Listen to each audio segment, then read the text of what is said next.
चलिए बच्चों आगे चलते हैं। सर्कुलर मोशन की काइनेमेटिक्स को थोड़ा सा अपन लोग और आगे बढ़ाते हैं। हो सकता है कि कई बार किसी ऑब्जेक्ट का मोशन सर्कुलर ना हो, बट फिर भी उस ऑब्जेक्ट को हमसे जोड़ने वाली जो लाइन है वो हो सकता है कि स्पेस के अंदर रोटेट कर रही हो। वो कितना एंगल रोटेट कर रही है पर यूनिट टाइम, उसको हम बोल सकते हैं उसकी एंगुलर वेलोसिटी। नहीं समझ में आई बात? मैं फिर से रिपीट करता हूं। जैसे मान लीजिए कि मैं ऐसे किसी सड़क पे खड़ा हूं और मेरे सामने किसी ट्रैक पर ट्रेन जा रही है ऐसे, तो ऑफ कोर्स मेरे रेस्पेक्ट में उस ट्रेन का जो मोशन है वो तो स्ट्रेट लाइन है, लेकिन मैं लगातार ट्रेन को देखे जा रहा हूं। मुझे ट्रेन अभी यहां नजर आ रही है, फिर यहां नजर आ रही है, फिर यहां नजर आ रही है, फिर यहां नजर आ रही है, फिर वहां नजर आ रही है। तो ऑब्वियस बात है कि ट्रेन को और मुझे जोड़ने वाले जो लाइन है वो स्पेस के अंदर रोटेट कर रही है। वो जिस रेट से रोटेट कर रही है, कहने का अर्थ कितना एंगल ट्रेवल कर रही है पर यूनिट टाइम, उसको हम बोलते हैं कि ट्रेन की angular velocity with respect to me. भले ही ट्रेन का मोशन सर्कुलर ना हो, फिर भी हम उसका ओमेगा निकाल सकते हैं, डिफाइन कर सकते हैं और उसका फॉर्मूला भी याद कर सकते हैं। तो चलिए सुनिए। मान लीजिए बेटा कि ये जो ए है ये आपका कोई ना कोई ऑब्जर्वर है, ये किसी न किसी ऑब्जेक्ट को देख रहा है जो बड़ा मान लीजिए कि सामने की तरफ इस तरह से बी है। इस बी के पास ए के रेस्पेक्ट में कुछ ना कुछ रिलेटिव वेलोसिटी है और मैं इस रिलेटिव वेलोसिटी को वी रिलेटिव लिख रहा हूं। इन दोनों के बीच में जो सेपरेशन है बेटा आपके पास आर है। इस पोजीशन वेक्टर और वेलोसिटी के बीच में लेट्स से बेटा आपके पास एंगल है थीटा। इस वी रिलेटिव का ये वाला जो कंपोनेंट है बेटा, this component will be of course V relative का कॉस थीटा, और उसका वो कंपोनेंट जो इसके परपेंडिकुलर है उसे हम बोल सकते हैं वी रिलेटिव का साइन थीटा। ये वाला कंपोनेंट जो दोनों को जोड़ने वाली लाइन के अलोंग है, ये आप जानते हैं ए और बी के बीच सेपरेशन को बढ़ाने या घटाने के लिए जिम्मेदार होता है। इस केस में ऑफ कोर्स दूर जा रहा तो बढ़ाने के लिए जिम्मेदार होता है, इसलिए मैं इसे वेलोसिटी ऑफ सेपरेशन कह सकता हूं। इसी तरह से ये जो वी रिलेटिव का साइन थीटा है जो कि एक तरह से रिलेटिव वेलोसिटी का परपेंडिकुलर कंपोनेंट है, ये जिम्मेदार है ए और बी को जोड़ने वाली लाइन के को रोटेट करने के लिए, ए और बी को जोड़ने वाली लाइन को रोटेट करने के लिए। इसलिए मैं कहता हूं कि angular velocity of B with respect to A, चाहो तो आप सिर्फ ओमेगा भी कह सकते हो, इट विल बी ऑलवेज जो भी आपकी रिलेटिव वेलोसिटी है उसका परपेंडिकुलर कंपोनेंट डिवाइडेड बाई यहां से यहां तक का separation, but that is V relative का परपेंडिकुलर कंपोनेंट अपॉन आर। ऐसे आप इसको याद रख सकते हो और ये आ जाएगा एक तरह से आपके पास बेटा हमेशा वी रिलेटिव का sine theta upon R. I hope इस बात को याद रखना कोई बहुत बड़ा टास्क नहीं होगा। This can also be said as angular velocity of B with respect to A. ये बी की एंगुलर वेलोसिटी है किसके रेस्पेक्ट में? ए के रेस्पेक्ट में। ठीक है बच्चों, आसान सी बात लगी होगी। इस पर हम कुछ सवाल भी करेंगे, बातों को और डिटेल में देखेंगे भी। चलो बच्चों, जैसे एक छोटा सा एग्जांपल मान लीजिए बेटा कि ये कोई ऑब्जर्वर है, ये ऑब्जर्वर है और ये कोई ऑब्जेक्ट है जो इस तरह से v वेलोसिटी से जा रही है परपेंडिकुलरली। ये ऑब्जेक्ट इस ऑब्जर्वर से r डिस्टेंस दूर है। दूसरी वाली जो ऑब्जेक्ट है b, ये भी ऑब्जेक्ट को और ऑब्जर्वर को जोड़ने वाली लाइन के परपेंडिकुलर डायरेक्शन में v वेलोसिटी से जा रही है। दोनों भले ही v वेलोसिटी से जा रही हो, लेकिन इन दोनों की एंगुलर वेलोसिटी ऑब्जर्वर के रेस्पेक्ट में सेम नहीं है, बल्कि इस a वाले की एंगुलर वेलोसिटी ज्यादा होगी और b वाले की कम होगी। कहने का अर्थ ऑब्जर्वर और ये जो a है इन दोनों को जोड़ने वाली लाइन फास्ट रोटेट करेगी और ऑब्जर्वर और b को जोड़ने वाली लाइन स्लो रोटेट करेगी। मेरा सवाल आपसे यही है कि a की एंगुलर वेलोसिटी क्या है ऑब्जर्वर के रेस्पेक्ट में और b की एंगुलर वेलोसिटी क्या है ऑब्जर्वर के रेस्पेक्ट में। तो एक ही एंगुलर वेलोसिटी बेटा ये a है, एक ही एंगुलर वेलोसिटी ऑब्जर्वर के रेस्पेक्ट में है। दोनों को जोड़ने वाले लाइन के परपेंडिकुलर डायरेक्शन में वेलोसिटी वो तो v है, डिवाइड बाय यहां से तक का सेपरेशन बेटा that comes out to be r। b की एंगुलर वेलोसिटी कितनी है? b की एंगुलर वेलोसिटी कितनी है बेटा जरा बताना। b के पास जो भी वेलोसिटी है दोनों को जोड़ने वाले लाइन के परपेंडिकुलर है, तो सारी की सारी वेलोसिटी डिवाइड बाय यहां से उस ऑब्जेक्ट के बीच का सेपरेशन बेटा that comes out to be 6r।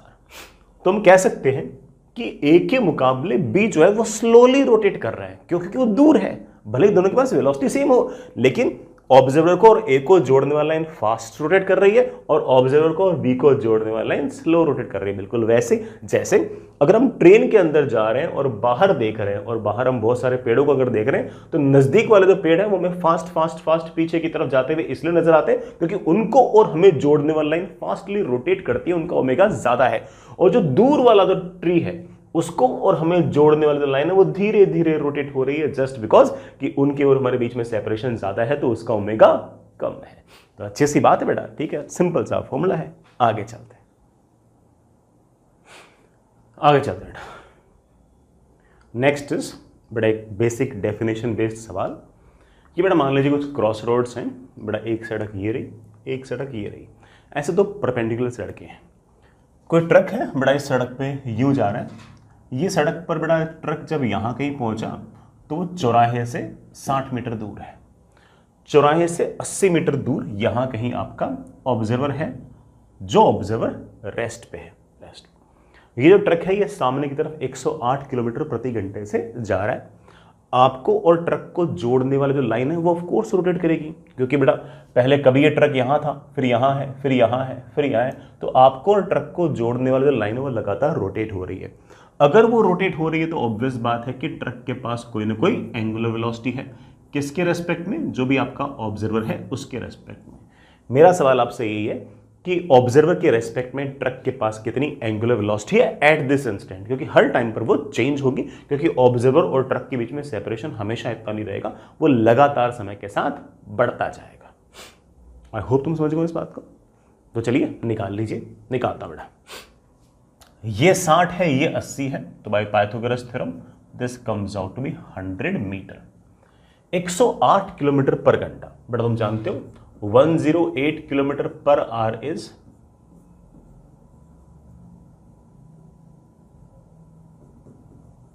30 metre पर सेकेंड। इसका मतलब इस ट्रक के पास वेलोसिटी जो है वो 30 मीटर पर सेकेंड है। ठीक है,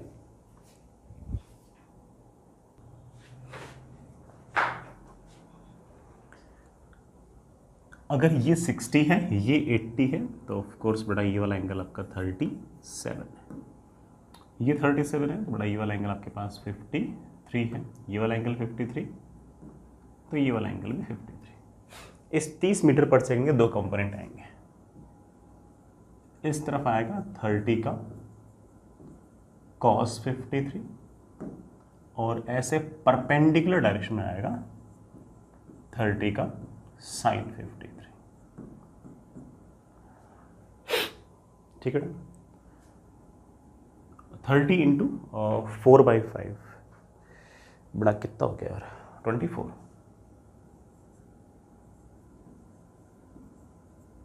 बड़ा ये हो गया 30 इंटू 3/5 कितना हो गया, 18 मीटर पर सेकेंड।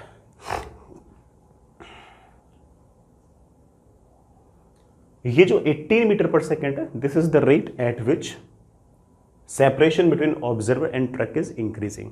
तो जो 18 मीटर पर सेकेंड है वो तो बेसिकली इस इंस्टेंट पर आपका वेलोसिटी ऑफ सेपरेशन हो गया। ठीक है बच्चों, और ये जो आपका 24 मीटर पर सेकेंड है ये किस लिए रेस्पॉन्सिबल है? ये रेस्पॉन्सिबल है ऑब्जर्वर और ट्रक को जोड़ने वाले लाइन को रोटेट कराने के लिए। ये वो कंपोनेंट है जो ऑब्जर्वर और ट्रक को जोड़ने वाले लाइन के परपेंडिकुलर है। So this is your relative velocity का परपेंडिकुलर कंपोनेंट। आप कह सकते हो कि ऑब्जर्वर और ट्रक को जोड़ने वाले जो लाइन है वो रोटेट कर रही है, दोनों को जोड़ने वाले लाइन के परपेंडिकुलर डायरेक्शन में वेलोसिटी 24 मीटर पर सेकेंड डिवाइड बाय यहां से तक का separation that comes out to be 100 metre. बेटा मीटर से metre cancel, that comes out to be 0.25 radian per second, because बेटा ओमेगा का जो यूनिट है बेटा वो तो रेडियन पर सेकेंड है। So omega eight this instant is 0.24 radian per second, ये बेटा पर सेकेंड।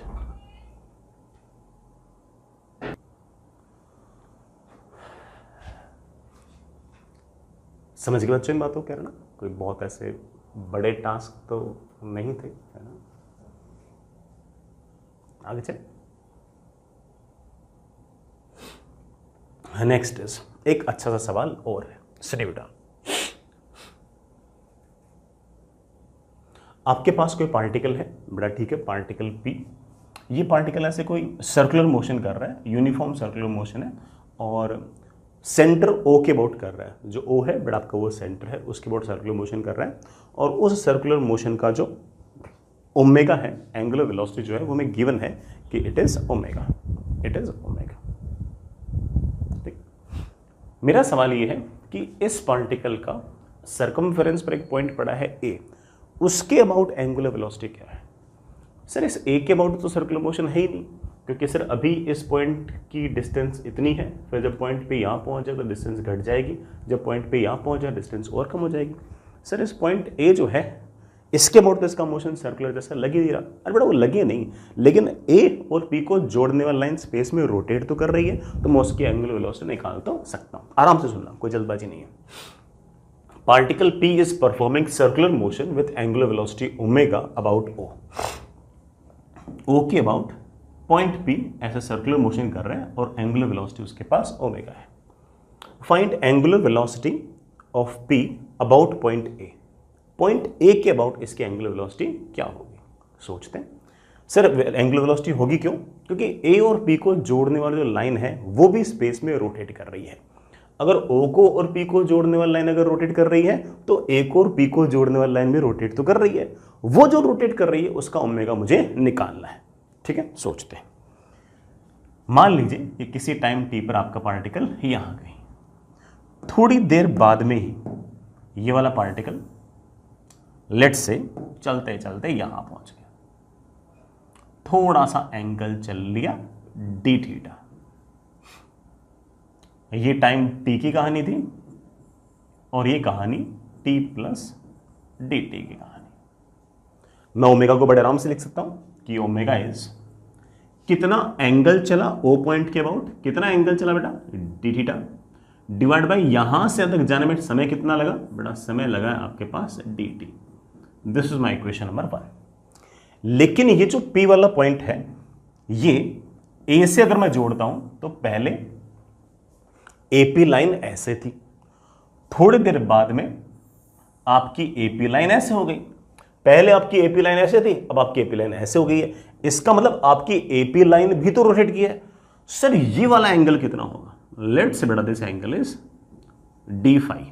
तो मैं ये कहूंगा कि A पॉइंट के अबाउट एंगुलर वेलोसिटी जो होगी, जिसमें ओमेगा डैश कह सकता हूं, दैट विल बी पार्टिकल कितने एंगल चला है डी फाई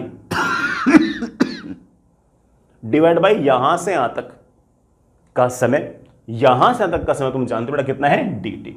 सर ये डी फाई कैसे लिखूं बेटा? एक छोटी सी प्रॉपर्टी है, मेरे ख्याल से आप लोगों ने शायद 9th या 10th क्लास में पढ़ी होगी कि कोई भी ऐसा आर्क जो होगा वो सेंटर पर अगर एंगल सबस्टेंड कुछ करता है तो उसका जस्ट हाफ एंगल वो सबस्टेंड करता है सरकमफेरेंस पे। आई रियली होप आपको याद होगा। तो अगर ये वाला एंगल आपके पास डी फाई है तो ये वाला, सॉरी बेटा, अगर ये वाला एंगल आपके पास डी थीटा है तो ये वाला एंगल उसका हाफ होगा। It will B D theta upon, so it will be, but what is this d phi? This d phi is basically d theta upon 2 upon dt। बड़ा half को बाहर निकाल लो, multiplied by d theta upon d t. Omega dash मेरे पास आ गया, that comes out to be omega by 2। मेरे पास आ गया that is equals to omega dash by 2। I hope इस बात को समझ गए होंगे। बड़ा आगे चलते हैं।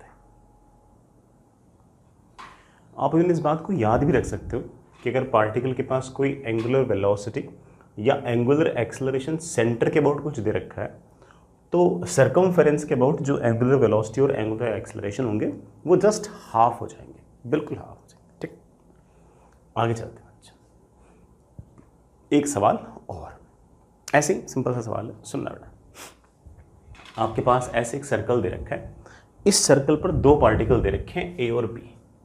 ए के पास एंगुलर वेलोसिटी है बेटा पाई रेडियन पर सेकंड, ए के पास एंगुलर एक्सेलरेशन है pi by 2 radian per second square.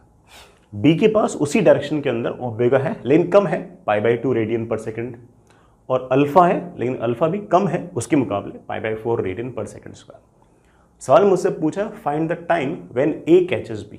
कि ए जो है बी को कब पकड़ देगा, सोच लेंगे, कोई दिक्कत नहीं बेटा। मान लेते हैं कि फॉर एग्जाम्पल कि जो बी है वो चलते चलते चलते लेट्स से यहां पहुंच गया, और जो ए है वो बड़ा यहां से चलते चलते चलते, मतलब बी जो है वो तो बड़ा चलते चलते चलते चलते चलते चलते चलते चलते यहां पहुंच गया, और जो आपका ए है वो यहां से चलते चलते चलते चलते चलते चलते चलते पहले तो पाई चला, फिर थीटा और चला।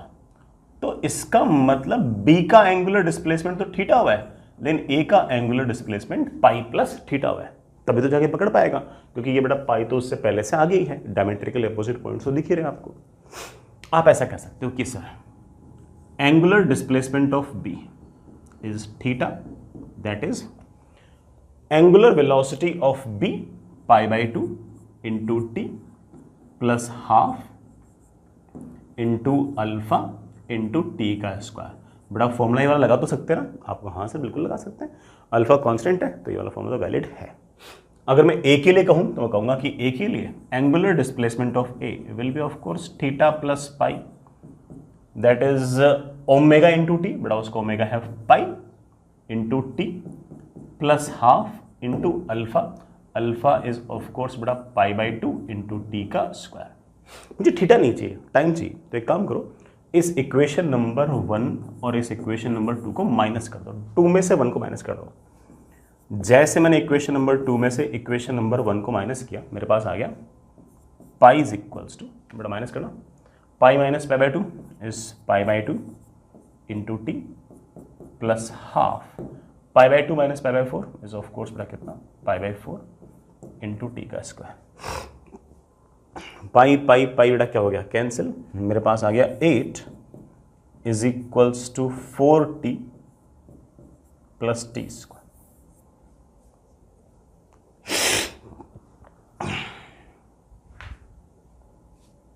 मेरे पास आ गया T square plus 4t minus 8 is equals to 0।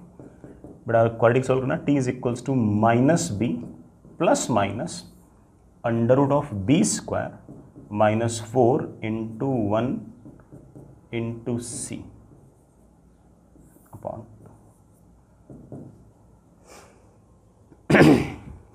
बड़ा माइनस वाला रूट मैंने इसलिए लिखा क्योंकि टाइम नेगेटिव तो हो नहीं सकता, तो मेरे पास आ गया that is equals to minus 2 plus under root of बड़ा ये क्या 4 और 8 12, इतने सेकंड्स बड़ा मेरे ख्याल से आंसर आना चाहिए। बड़ा वापस से कैलकुलेशन चेक करना, 2 अंदर गया तो 4 आ गया, बड़ा 16 बाई 4 इज 4, 4 एंड 8 बड़ा 12, आंसर आ गया मेरे पास। Time is equals to root 12 minus 2 seconds. इतने टाइम पर आपका जो ए है वो बी को कैच कर लेगा। ठीक है बच्चों, इवन कोई मुझसे पूछे सर दोनों तब तक कितने कितने एंगल चल रही, तब भी कोई दिक्कत नहीं है, इस टाइम को बड़ा उठा के इस इक्वेशन में रख दो, तो बी कितना एंगल चल रहा है वो भी आ गया, ए कितना एंगल चल लिया वो भी आ गया, सारे काम बेटा बड़े आराम से हो सकता है। टाइम मेन चीज़ है, टाइम आ गया तो सब हो गया।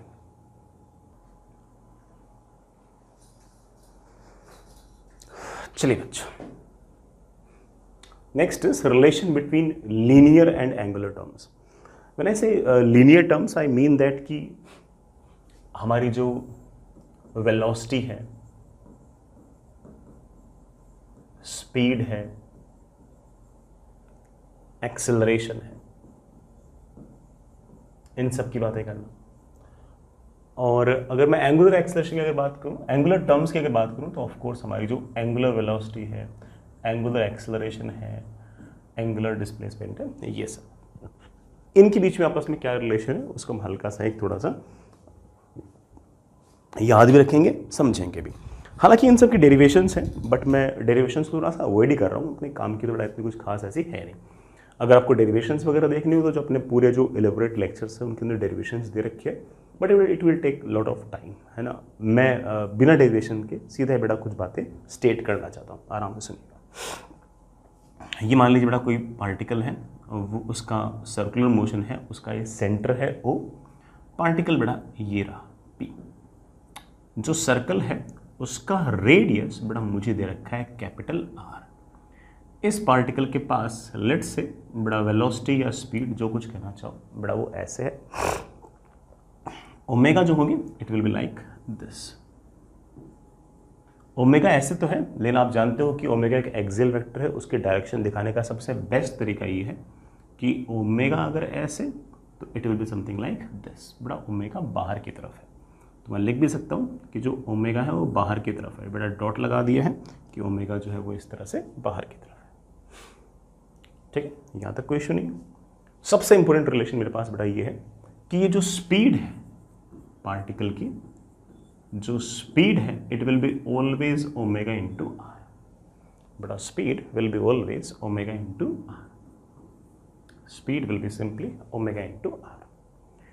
या फिर बड़ा आप ऐसा कह सकते हो कि omega will be always speed upon R. जैसे आपको बोलना अच्छा लगे वैसे बोलो, कोई दिक्कत नहीं है। दूसरी बात और, अगर मैं वेलोसिटी लिखूं तो मैं लिख सकता हूं कि v vector will be always omega cross R. Again बेटा ओमेगा और आर का मैं बड़े आराम से अर्थ बता रहा हूं, चिंता मत करना। ओमेगा वेक्टर तो तुम समझ गए बेटा। एंगुलर वेलोसिटी अगर ऐसे है तो ऑफ कोर्स एंगुलर वेलोसिटी का डायरेक्शन आपके पास ये है, तो ओमेगा तो ये हो गया। आर वेक्टर ये है पोजीशन वेक्टर। ओमेगा वेक्टर और आर वेक्टर के बीच में एंगल कितना है 90, तो ओमेगा क्रॉस आर का मैग्नीट्यूड कितना होगा, ओमेगा क्रॉस आर का मैग्नीट्यूड होगा omega into R into sine of angle between them. बेटा कितना एंगल हो गया, ओमेगा ऐसे आर ऐसे, एंगल है 90, sine 90 is 1, so that is omega into R. ले बेटा वी वेक्टर का क्या मैग्नीट्यूड यही है क्या, आप लोग यहाँ से यही है। डायरेक्शन भी सेट हो रही है, आराम से चेक कर लो। ओमेगा है बेटा बाहर की तरफ, आर वेक्टर है ऐसे। क्या आपको क्रॉस प्रोडक्ट करना आता है, आप लोग यहाँ से बिल्कुल आता है। ओमेगा है ऐसे, आर है ऐसे, अपने राइट हैंड को ओमेगा की तरफ ले जाओ, ले गए। आर वेक्टर है ऐसे, आर वेक्टर की तरफ उंगलियां कर दी ऐसे, मैंने कर्ल्ड, तो जिस तरफ अंगूठा आएगा that will be the direction of omega cross R, that will be the direction of omega cross R. फिर से देखो बेटा ओमेगा ऐसे, आर ऐसे, राइट हैंड में ओमेगा की तरफ उंगलियां कर ली, उन उंगलियों को आर वेक्टर की तरफ कर्ल किया तो ओमेगा क्रॉस आर आ गया ऐसे, और आपकी वेलोसिटी भी ओमेगा क्रॉस आर की तरफ है। तो ओमेगा क्रॉस आर के मैग्नीट्यूड से वेलोसिटी का मैग्नीट्यूड आ रहा है, और ओमेगा क्रॉस आर की डायरेक्शन से आपकी वेलोसिटी की डायरेक्शन आ रही है। तो आप बड़े आराम से बड़े प्यार से ऐसा कह सकते हो कि V vector must be equal to omega cross R. दोनों ही फॉर्मूले अच्छे हैं बेटा। स्केलर फॉर्म में ये वाला फॉर्मूला याद रखें, और वेक्टर फॉर्म में आप ये वाला फॉर्मूला याद रखें। ठीक है, अपना मोस्टली बेटा काम बड़े आराम से बन जाएगा। नेक्स्ट इज, अब जो पार्टिकल सर्कुलर मोशन कर रहा है बेटा, ठीक है, उसके पास दो एक्सेलरेशन होंगे। एंगुलर एक्सेलरेशन नहीं, किसकी बात कर रहा हूँ, एक्सेलरेशन की बात कर रहा हूँ। पार्टिकल अगर सर्कुलर मोशन कर रहा है तो उसकी वेलोसिटी लगातार चेंज हो रही है, और अगर उसकी लगातार वेलोसिटी चेंज हो रही है तो उसके पास कोई ना कोई एक्सेलरेशन तो आएगा ही आएगा। कभी उसके पास वेलोसिटी यूं है, कभी वेलोसिटी यूं है, कभी वेलोसिटी यूं है, कभी वेलोसिटी यूं है, कभी वेलोसिटी यूं है, कभी वेलोसिटी यूं है। लगातार अगर ऐसे वेलोसिटी अगर चेंज होगी तो बेटा उसके पास कोई ना कोई एक्सेलरेशन तो आएगा। एक्सेलरेशन में दो पार्ट्स में डिवाइड कर रहा हूँ। पहला वाला है सेंट्रीपिटल एक्सेलरेशन, इसके और भी नाम है बेटा, इसको कई बुक्स के अंदर रेडियल एक्सेलरेशन भी कहते हैं, और कुछ जगह इसको हमने इसे नॉर्मल एक्सेलरेशन भी कह रखा है। ये सारे के सारे नाम क्यों हैं आपको धीरे धीरे पता लग जाएगा। लेट्स से कि आपके पार्टिकल के पास वेलोसिटी है u टेंजेंशियल डायरेक्शन में, तो सेंट्रीपिटल एक्सेलरेशन जो होगा बेटा, मैं उसको AC से दिखा रहा हूँ, ये हमेशा वेलोसिटी के परपेंडिकुलर होगा, ये हमेशा वेलोसिटी के परपेंडिकुलर होगा। अगर आपका पार्टिकल यहाँ कहीं होगा और इसके पास वेलोसिटी अगर यूं होगी, तो जो भी आपका सेंट्रीपिटल एक्सेलरेशन होगा ये हमेशा मेरे प्यारे बच्चों वेलोसिटी के परपेंडिकुलर होगा। ऐसे अगर आपका पार्टिकल यहाँ कहीं होगा, इसके पास बड़ा अगर वेलोसिटी यूं होगी, सेंट्रीपिटल एक्सेलरेशन हमेशा हमेशा हमेशा वेलोसिटी के परपेंडिकुलर होगा। अगर आपका पार्टिकल यहाँ कहीं होगा और उसके पास अगर वेलोसिटी यू होगी, सेंट्रीपिटल एक्सेलरेशन हमेशा बड़ा वेलोसिटी के परपेंडिकुलर होगा। ये सर ऐसा कैसा एक्सेलरेशन है जो वेलोसिटी के हमेशा परपेंडिकुलर है, समझाता हूँ। पहले तो हमेशा ये एक्सेलरेशन सेंटर की तरफ है, always directed toward the centre, so it is named as centripetal acceleration. या फिर रेडियल डायरेक्शन में है, मतलब रेडियस के लॉन्ग है, इसलिए क्या नाम निकाल दिया, और रेडियल डायरेक्शन। वेलोसिटी के परपेंडिकुलर है, परपेंडिकुलर को नॉर्मल भी बोलते हैं, तो इसलिए इसका एक नाम और निकाल दिया नॉर्मल एक्सेलरेशन। लेकिन सर आपने एक चीज सिखाई थी कि एक्सेलरेशन अगर वेलोसिटी की तरफ होगा तो स्पीड को बढ़ाएगा, अपोजिट होगा तो स्पीड को घटाएगा। लेकिन सर ये वाला एक्सेलरेशन तो हमेशा ही वेलोसिटी के परपेंडिकुलर है, तो सर ये तो स्पीड पर कोई इफेक्ट डाल ही नहीं सकता। बिल्कुल सही बात है बेटा, ये स्पीड को चेंज करने के लिए रेस्पॉन्सिबल नहीं है। आप कह सकते हो कि हमारा जो सेंट्रीपिटल एक्सेलरेशन जो है it is not responsible for changing speed। Sir acceleration ऐसा हो भी सकता है क्या? हाँ बेटा, क्यों नहीं हो सकता। वेलोसिटी को चेंज करना एक्सेलरेशन होता है, वेलोसिटी के चेंज होने की रेट को एक्सेलरेशन बोलते हैं। वेलोसिटी में मैग्नीट्यूड भी है और डायरेक्शन भी है। सेंट्रीपिटल एक्सेलरेशन की जिम्मेदारी है वेलोसिटी की डायरेक्शन चेंज करने की। कभी आपका पार्टिकल यूं मूव कर रहा था, फिर यूं मूव कर रहा है, फिर यूं मूव कर रहा है, यूं मूव कर रहा है, लगातार उसकी वेलोसिटी की डायरेक्शन चेंज हो रही है। इसकी जिम्मेदारी क्या है? सिर्फ और सिर्फ डायरेक्शन चेंज करने की। लिखना बेटा, it is responsible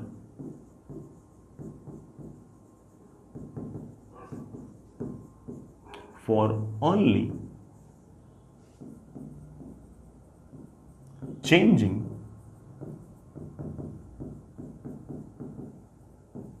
direction of velocity। ये सिर्फ और सिर्फ वेलोसिटी की डायरेक्शन को चेंज करने के ही काम आता है। स्पीड को चेंज नहीं करेगा, सिर्फ और सिर्फ वेलोसिटी की डायरेक्शन को चेंज करेगा। It's okay. हमेशा किस तरफ होगा? It is always directed toward centre, हमेशा सेंटर की तरफ होगा। ऑलवेज डायरेक्टेड टुवर्ड सेंटर, हमेशा सेंटर की तरफ डायरेक्टेड होगा। अच्छी बात है बेटा। सर इसके मैग्नीट्यूड वगैरह में कुछ बोलोगे? हाँ बेटा, अगेन मैं तो सिर्फ और सिर्फ स्टेट कर रहा हूं बेटा, लिख रहा हूं। सेंट्रीपिटल एक्सेलरेशन का जो मैग्नीट्यूड है बेटा, it will be omega square into R. Omega को बेटा मैं वी बाई आर भी लिख सकता हूं, तो मैं इसको लिख सकता हूं वी स्क्वायर अपॉन आर। बेटा एक ओमेगा आर को मैं वी लिख सकता हूं ना, तो मैं इसको ओमेगा इंटू वी भी कह सकता हूं। कोई दिक्कत तो नहीं, एक ओमेगा तो वैसे का वैसे रख लिया, और जो एक ओमेगा आर लिखा था उसको मैंने वी लिख दिया।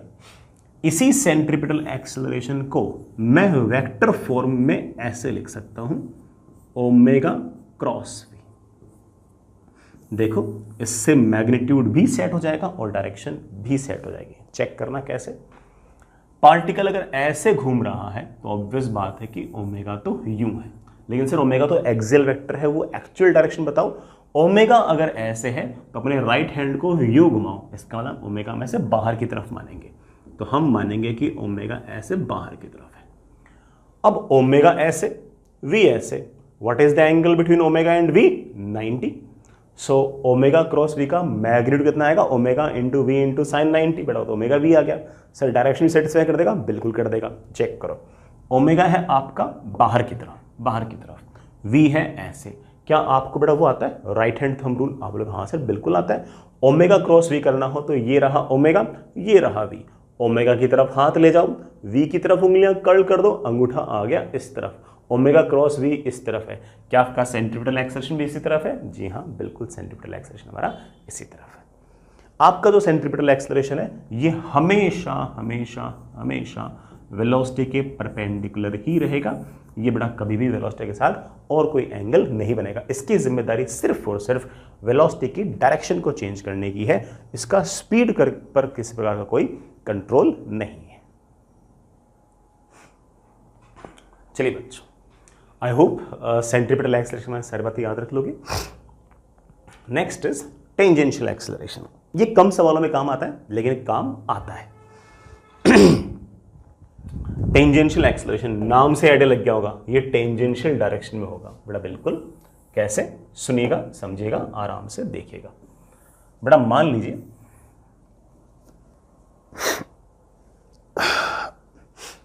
किसी टाइम पर पार्टिकल यहां गई,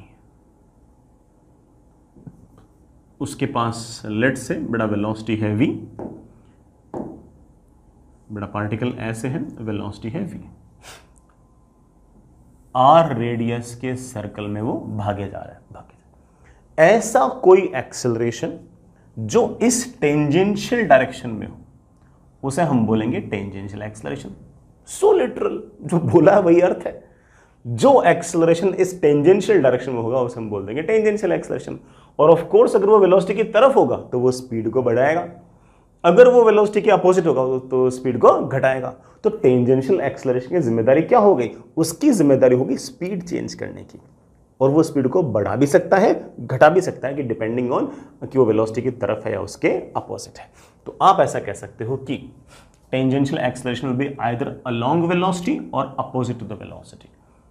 मैं बड़ा फिर से एक पॉइंट और ले लूं, लेट से बड़ा पार्टिकल आपका कभी न कभी यहां कहीं है, बड़ा लेट से इस तरफ कोई ना कोई वेलोसिटी है v डैश, तो टेंजेंशियल एक्सेलरेशन या तो उसकी तरफ होगा या बड़ा उसके अपोजिट होगा डिपेंडिंग ऑन सिचुएशन।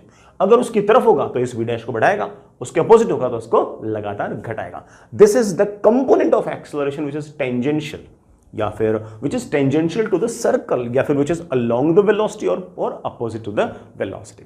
इसका क्या काम है? ऑफ कोर्स बड़ा इसका काम तो सिर्फ और सिर्फ वेलोसिटी की मैग्नीट्यूड को चेंज करना, और मैग्नीट्यूड को घटा भी सकता है और बढ़ा भी सकता है। हमने कितना इंटेलिजेंटली एक्सेलरेशन को दो पार्ट्स में डिवाइड कर लिया। इसकी जिम्मेदारी हमने दे दी डायरेक्शन चेंज करने की किसी भी सर्कुलर मोशन में, और इसकी जिम्मेदारी हम लोगों ने दे दी उसका क्या बोलते हैं मैग्नीट्यूड चेंज करने की। तो आप कुछ बातें कह सकते हो बेटा टेंजेंशियल एक्सेलरेशन के बारे में, एक एक करके सबको लिखते हैं। टेंजेंशियल एक्सेलरेशन में कुछ बातें बड़ा, सबसे पहली बात,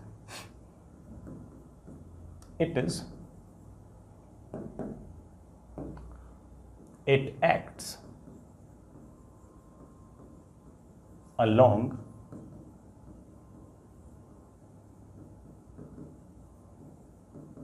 tangential direction.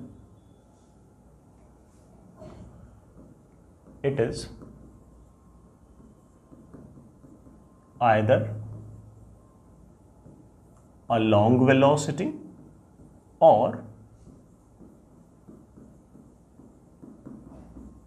opposite to velocity. अगला पॉइंट, अगर आपका टेंजेंशियल एक्सेलरेशन वेलोसिटी के पैरेलल है, इसका मतलब वेलोसिटी का जो मैग्नीट्यूड है वो बढ़ेगा।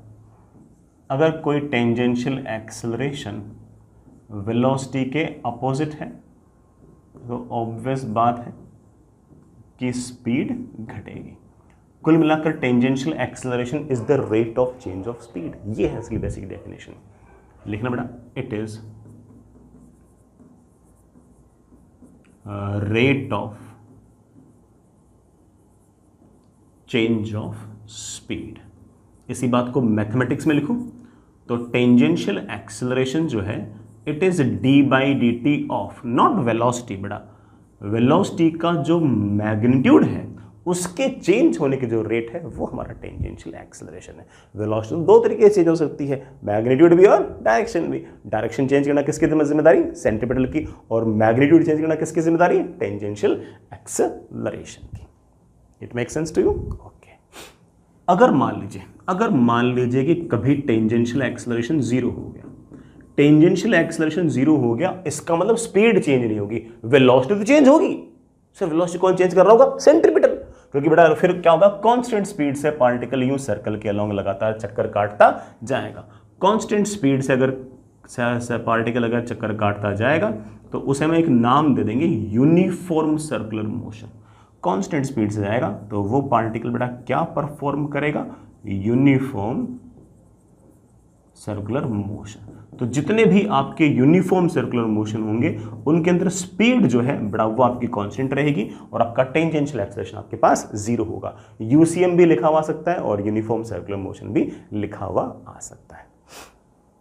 ठीक है मेरे प्यारे बच्चों, आगे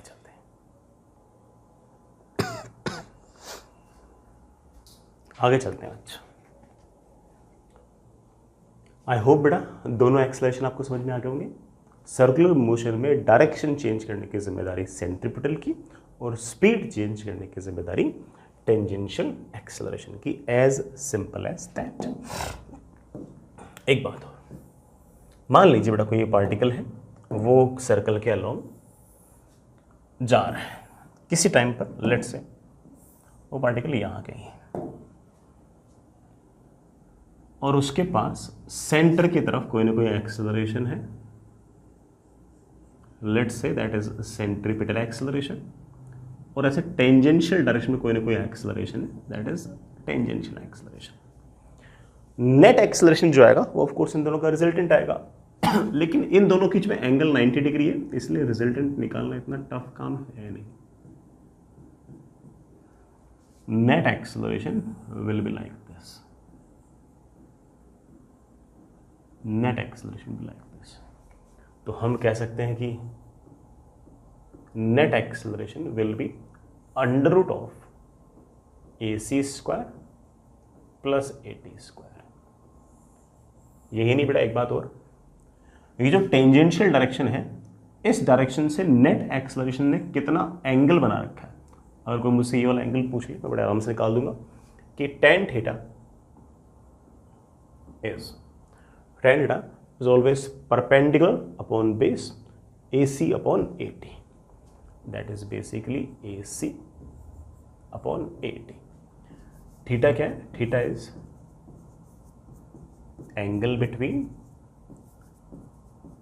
net acceleration and tangential direction। Tangential direction और नेट एक्सेलरेशन बीच का एंगल, ये वाला एंगल पूछेंगे तो बोल देंगे 90 माइनस थीटा, अगर ये थीटा तो बड़े आपका 90 माइनस थीटा। ठीक है, बहुत ही आसान से काम थोड़ा। नेट एक्सेलरेशन आपके पास ऑफ कोर्स AC और AT का रिजल्टेंट है। चलिए बच्चों आगे चलते, इस बात पे बेटा कुछ सवाल करते हैं।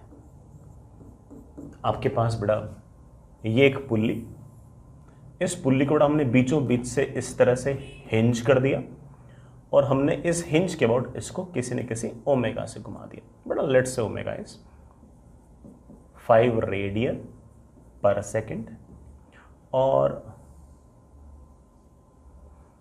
ऐसे आपके पास बेटा कोई ना कोई डिस्टेंस है, लेट से r, रेडियस बेटा आपके पास लेट से है कोई ना कोई 2 मीटर, बेटा आपके पास 2 मीटर। यहां कहीं सर्कमफेरेंस पर कोई ना कोई पॉइंट है P। बेटा मेरा सवाल ये है कि find speed of point P। बेटा पॉइंट P के पास स्पीड कितनी है ये बताओ, and acceleration of point P। Point P के पास एक्सेलरेशन कितना है। ये जो ओमेगा है बेटा ये आपके पास कांस्टेंट है, बेटा जो ओमेगा है ये आपके पास कांस्टेंट है। बहुत आसान बेटा, पार्टिकल अगर ऐसे घूम रहा है तो ऑब्वियस बात है कि इस पॉइंट P के पास जो भी स्पीड होगी बेटा that will simply omega into r। Speed आप कह सकते हो कि ओमेगा इंटू r। ओमेगा मेरे पास है 5 radian per second multiplied by radius. बेटा radius is of course 2 metre. जैसे बेटा हमने मल्टीप्लाई किया that comes out to be 10 metre पर सेकेंड। अब मुझसे पूछा कि बताओ इस पार्टिकल का एक्सेलरेशन क्या होगा। इस पार्टिकल के पास किसी भी प्रकार का टेंजेंशियल एक्सेलरेशन तो होगा नहीं। क्यों? क्योंकि ओमेगा कांस्टेंट है। ओमेगा अगर कांस्टेंट है तो यूनिफॉर्म सर्कुलर मोशन है। यूनिफॉर्म सर्कुलर मोशन मतलब स्पीड आपकी कांस्टेंट है। स्पीड अगर कांस्टेंट है तो ऑब्वियस बात है टेंजेंशियल एक्सेलरेशन तो है नहीं। तो आपका जो भी एक्सेलरेशन है, आपका जो भी एक्सेलरेशन है वो सेंट्रीपिटल एक्सेलरेशन है। और सेंट्रीपिटल एक्सेलरेशन आप चाहो तो v² बाई r भी लिख सकते हो और ओमेगा स्क्वायर इंटू r भी लिख सकते हो। हाँ बेटा बोलना, v² बाई r, बेटा v हमने निकाल लिया है, 10 का तो स्क्वायर अपॉन रेडियस, बेटा रेडियस इज ऑफ कोर्स 2, बेटा that comes out to be 50 metre पर सेकेंड स्क्वायर। तो आप ऐसा कह सकते हो कि इस पार्टिकल के पास सेंटर की तरफ सेंट्रीपिटल एक्सेलरेशन है और उसकी वैल्यू है 50 मीटर पर सेकेंड स्क्वायर। लेकिन इस एक्सेलरेशन की जिम्मेदारी स्पीड चेंज करना नहीं है, इस एक्सेलरेशन की जिम्मेदारी सिर्फ और सिर्फ डायरेक्शन चेंज करना है। इसका हमने नाम भी बेटा क्या निकाला है, सेंट्रीपिटल एक्सेलरेशन। मैं एक बात और बोलूँगा, ये जो हमने टेंजेंशियल एक्सेलरेशन बताया इसका एक फॉर्मूला तो हम देख लिया कि rate of change of speed. Tangential acceleration जो होगा ये हमेशा बेटा ऐसे अल्फा इंटू आर होगा, हमेशा अल्फा इंटू आर। अल्फा क्या है, एंगुलर एक्सेलरेशन, अल्फा है बेटा आपका एंगुलर एक्सेलरेशन। तो टेंजेंशियल एक्सेलरेशन आप हमेशा याद रखें कि it is always alpha into R, बेटा हमेशा अल्फा इंटू आर ही रहेगा, हमेशा अल्फा इंटू आर रहेगा। ठीक है बच्चों, मैं एक सवाल और कराता हूं।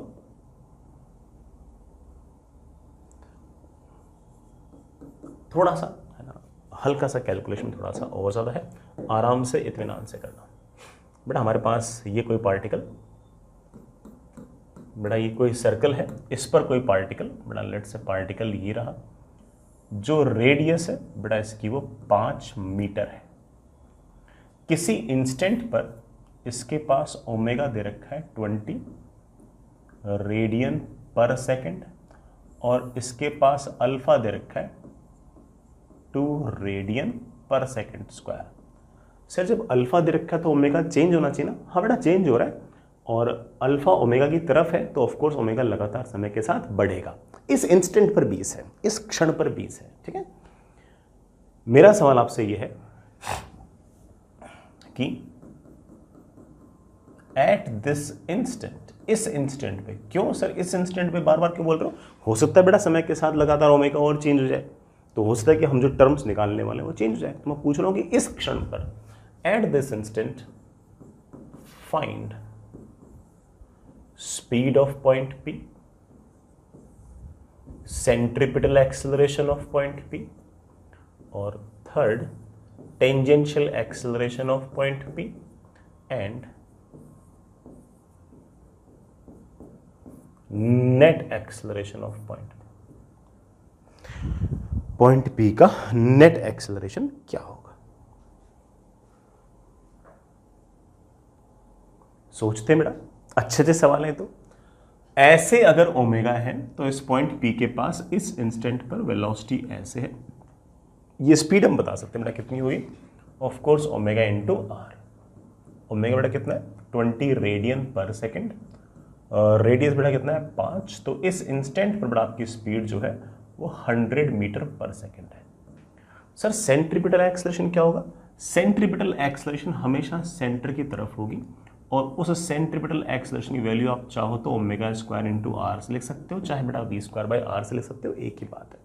ओमेगा स्क्वायर इंटू आर अगर करूंगा तो 20 का स्क्वायर, रेडियस बेटा कितना आपका 5, 20 का स्क्वायर तो कितना हो गया 400, 400 इंटू 5 कितना हो गया 2000, खतरनाक है। तो 2000 मीटर पर सेकेंड स्क्वायर, ये आपका centripetal acceleration. Sir tangential acceleration कितना है बेटा? ओमेगा है, उसी तरफ अल्फा है, तो ऑफ कोर्स ओमेगा बढ़ेगा, ओमेगा बढ़ेगा तो स्पीड बढ़ेगी, स्पीड अगर बढ़ेगा तो जिस तरफ आपके पास वेलोसिटी है उसी तरफ आपके पास टेंजेंशियल एक्सेलरेशन। आप सीधा कह सकते हो कि tangential acceleration will be alpha into R. Alpha है 2 radian per second square into बेटा of course 5, that comes out to be 10 metre पर सेकेंड स्क्वायर। कोई दिक्कत तो नहीं? लास्ट सवाल मुझसे पूछा गया कि नेट एक्सेलरेशन क्या होगा।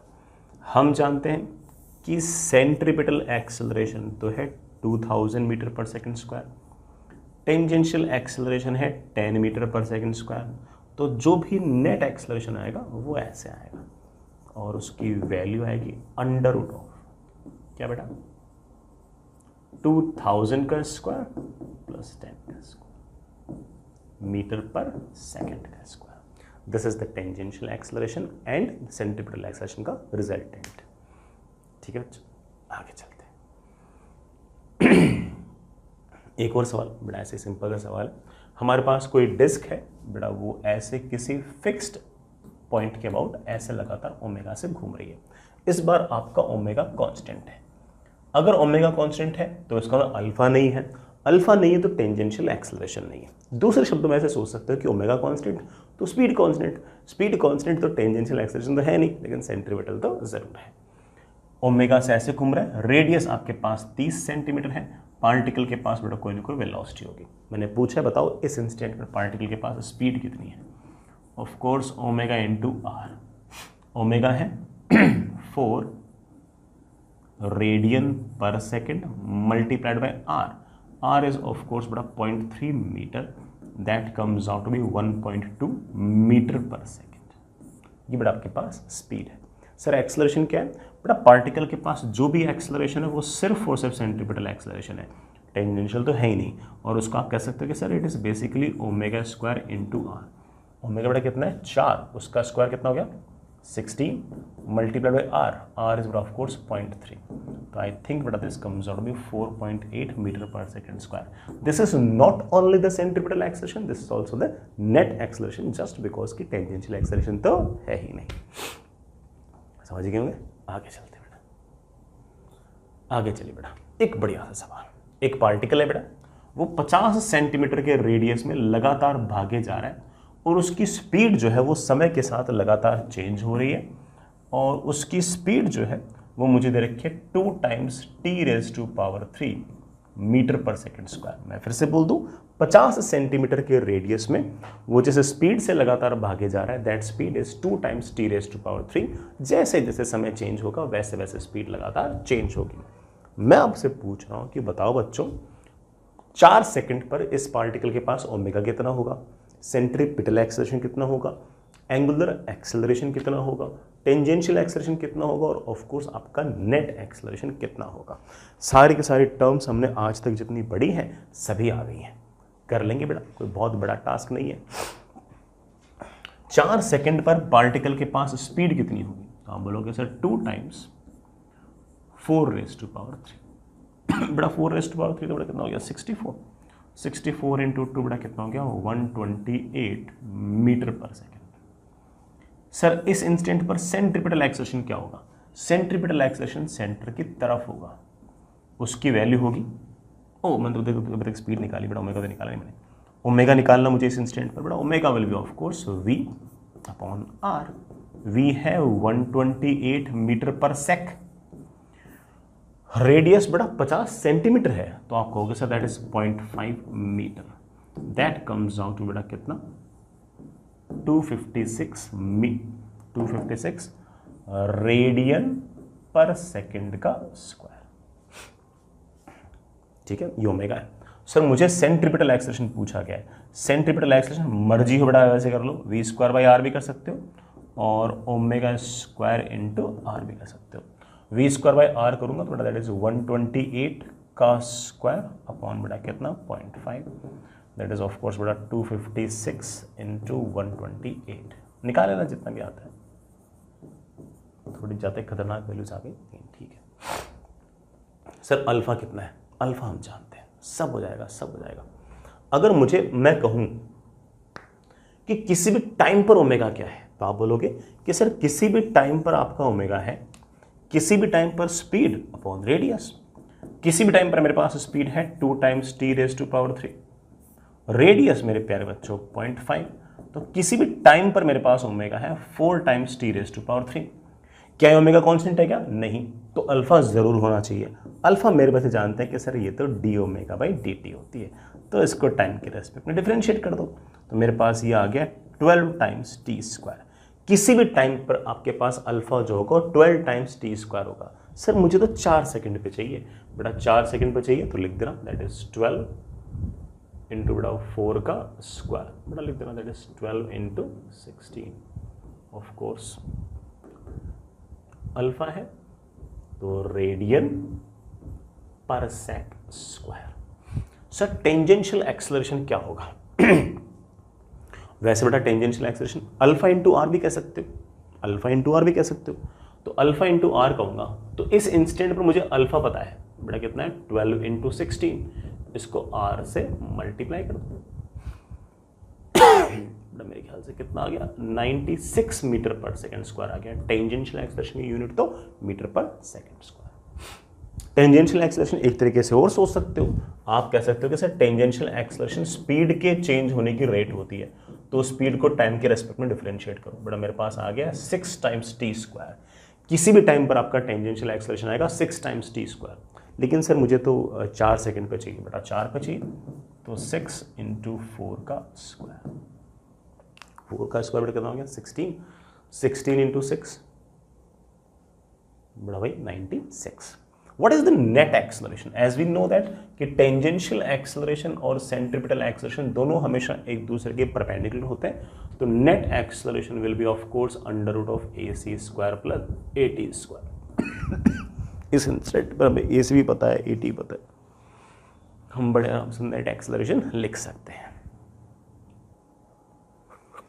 चलिए बच्चों आगे चलते हैं, एक बढ़िया सा छोटा सा प्यारा सा सवाल करते हैं। सवाल अच्छा बेटा, ठीक है, थोड़ा एडवांस लेवल टाइप का सवाल है, बट सिखाने लायक खूब सारी बातें, इसलिए सुनिएगा। बेटा मेरे पास एक एक्स वाई प्लेन दे रखा है, इस एक्स वाई प्लेन के अंदर कोई पार्टिकल है, वो बड़ा ऐसे सर्कल के अलोंग मूव कर रहा है। इस सर्कल का जो रेडियस है मेरे प्यारे वाले बच्चों वो 5 मीटर है, ठीक है। ओरिजिन जो है इसका, मतलब जो सेंटर है वो 0,0। अब थोड़ी अंग्रेजी पढ़ लेते हैं। At an instant particle is at 3,-4 and its velocity at this instant is 20 i cap plus vy j cap. किसी टाइम पर आपका जो पार्टिकल है बड़ा वो कहां पर है, 3,-4, 3,-4 यहां कहीं से होगा बड़ा, यहां कहीं,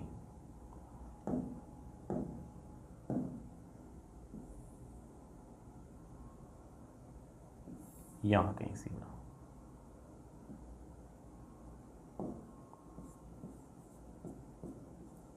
ठीक।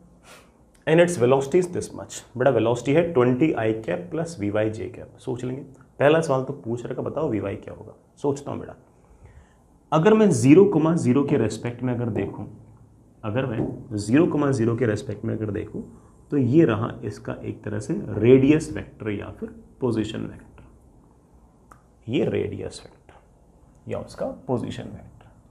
आर वेक्टर बड़ा लिखना कितना आसान काम है, 3i कैप -4 j कैप। इस टाइम पर इसके पास बड़ा ऑफ कोर्स कोई ना कोई वेलोसिटी है। वेलोसिटी सवाल में मुझे पार्शियली दे रखी है बेटा, कितनी, 20 i cap plus vy j cap. मुझे ये vy पूछ रखा है कितनी होगी। सोचता हूं बेटा, मेरे पास एक आइडिया है, आर वेक्टर और वेलोसिटी वेक्टर सर्कुलर मोशन में हमेशा एक दूसरे के परपेंडिकुलर होते हैं। अगर परपेंडिकुलर होते हैं तो ऑफ कोर्स उन दोनों का जो डॉट प्रोडक्ट है प्यारे वाले बच्चों वो 0 आना चाहिए, तो 0 कर दो। 3 × 20 बड़ा 60 -4 vy इज इक्वल्स टू 0। बड़ा vy की मेरे पास वैल्यू आ गई है 15। तो कुल मिलाकर बड़ा पार्टिकल की जो वेलोसिटी है वो मेरे पास आ गई है 20 i cap plus 15 j cap metre पर सेकेंड। इस इंस्टेंट पर इसके पास वेलोसिटी ये है 20 i cap plus 15 j cap. इसका मतलब इस इंस्टेंट पर इसके पास x एक्सिस के अलोंग तो वेलोसिटी है 20 और y एक्सिस के अलोंग वेलोसिटी है 15। इन दोनों का रिजल्टेंट आएगा बेटा ऐसे, दैट इज रूट ऑफ 20 का स्क्वायर प्लस 15 का स्क्वायर। बड़ा सीधा लिख दूं, नेट स्पीड मेरे पास आएगी 25 मीटर पर सेकेंड। वेलोसिटी पूछो तो ये, स्पीड पूछो तो ये। वेलोसिटी कांस्टेंट नहीं है, स्पीड फिर भी कांस्टेंट हो जाएगी। अगर कांस्टेंट ओमेगा से घूम रहा है तो हम कह सकते हैं कि इसकी स्पीड कांस्टेंट है, वेलोसिटी की बेटा लगातार डायरेक्शन चेंज होगी। अच्छी बात है। मुझसे ओमेगा पूछ लिया है कि ओमेगा बताओ, बताएंगे बेटा। Omega is of course speed divide by R. आराम से आराम से आराम से कितनी स्पीड है, 25 मीटर पर सेकेंड। मेरे प्यारे बच्चों रेडियस क्या है, ये 3 है ये 4 है, तो रेडियस कितना हो गया 5 मीटर। तो मेरे पास आ गया 5 रेडियन पर सेकेंड। ये भी हो गया। सर मुझे ओमेगा वेक्टर बताओ, बताएंगे बेटा। पार्टिकल के पास वेलोसिटी है u, तो पार्टिकल u चक्कर काट रहा है, तो सर ओमेगा क्या लिखूं, 5 radian per second anti clockwise लिख दूं। लिख तो सकते ही हो, लेकिन बेटा आंसर हमसे ऐसे आई कैप जे कैप में एक्सपेक्ट किया गया, तो सर क्या करूं, पार्टिकल जा रहा है ऐसे u, तो ओमेगा आएगा ऐसे। सर इधर की तरफ कौन है बड़ा, अगर ये x है ये y है तो ये है आपका z, तो ओमेगा वेक्टर आपके पास आ गया बड़ा कितना 5 k cap radian per second, 5 k cap radian. फिर मुझसे पूछा बताओ सेंट्रीपिटल एक्सेलरेशन का मैग्नीट्यूड क्या होगा बेटा। सेंट्रीपिटल एक्सेलरेशन का मैग्नीट्यूड होगा ओमेगा स्क्वायर इंटू आर या फिर V square upon R. Omega बेटा कितना 5, उसका स्क्वायर इंटू रेडियस, बेटा रेडियस भी कितना है 5, ले बेटा 125 मीटर पर सेकेंड का सेंट्रीपिटल एक्सेलरेशन है, सॉरी मीटर पर सेकेंड स्क्वायर। सेंट्रीपिटल एक्सेलरेशन ऐसे है मेरे बच्चों, ये रहा 125 मीटर पर सेकंड स्क्वायर। लेकिन सर अगले वाले सवाल के अंदर सेंट्रीपिटल एक्सेलरेशन वेक्टर फॉर्म में पूछा है, निकाल देंगे। सेंट्रीपिटल एक्सेलरेशन अगर वेक्टर फॉर्म में पूछा है तो मैं कहूंगा कि मैंने मेरे बच्चों को सिखा रखा है कि सेंट्रीपिटल एक्सेलरेशन अगर वेक्टर फॉर्म में पूछा है तो ओमेगा क्रॉस वी कर दिया करो। बड़ा फॉर्मूला हम लिख चुके हैं, क्या कर दिया करो, ओमेगा क्रॉस वी। ओमेगा हमने निकाला था अभी कहाँ गया वेक्टर फॉर्म में निकाला था 5k कैप, 5k कैप का क्रॉस विथ वेलोसिटी। बड़ा वेलोसिटी भी हम निकाल चुके हैं, कितनी, 20i cap plus 15j cap. k cross i बड़ा कितना होता है, j, तो मेरे पास आ गया 100 का तो j कैप।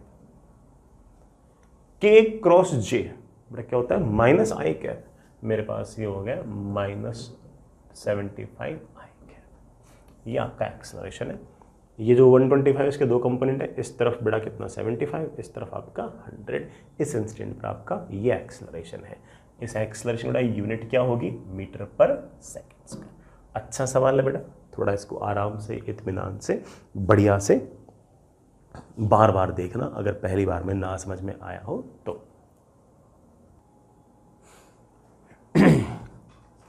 ठीक है बच्चा, आगे चलते बेटा। Next is radius of curvature. बड़ा छोटा सा एक कॉन्सेप्ट है, सुनिएगा। कई बार हो सकता है कि बेटा जो पार्टिकल है वो सर्कल के लॉन्ग ना जा रहा हो, किसी कर्व के लॉन्ग जा रहा हो, लेकिन उस कर्व को हम किसी एक सर्कल का पार्ट मान सकते हैं, किसी इमेजिनरी सर्कल का पार्ट मान सकते हैं। जिस सर्कल का भी आप पार्ट मान सकते हो उसके सेंटर को हम बोलेंगे सेंटर ऑफ कर्वेचर, और उस सर्कल का जो रेडियस होगा उसको हम बोल देंगे रेडियस ऑफ कर्वेचर। जैसे ये एक रैंडम सा कर्व है, जैसे यहां पर ये जो कर्व है ना, ये मुझे ऐसी फीलिंग आ रही है कि जैसे ये किसी सर्कल का पार्ट सा है। जिस सर्कल का ये पार्ट सा है, जिस इमेजिनरी सर्कल का ये पार्ट सा है, उस सर्कल का सेंटर जो होगा उसको मैं नाम दे दूंगा, क्या नाम दे दूंगा बेटा, सेंटर ऑफ कर्वेचर। और उसका जो रेडियस होगा उससे मैं नाम दे दूंगा radius of curvature. Fair enough. जैसे मान लो बेटा ये कर्व है, ये कर्व ऐसे लग रहा है जैसे किसी बहुत बड़े से सर्कल का पार्ट है, जैसे किसी बहुत बड़े से सर्कल का पार्ट है। उस सर्कल का सेंटर जो हो जाएगा वो हो जाएगा सेंटर ऑफ कर्वेचर, और उसका जो रेडियस हो जाएगा बड़ा वो हो जाएगा आपके पास रेडियस ऑफ कर्वेचर। ये थोड़ा शार्प सा है, ये थोड़ा शार्प सा है, तो ये एक छोटे सर्कल का पार्ट हो सकता है।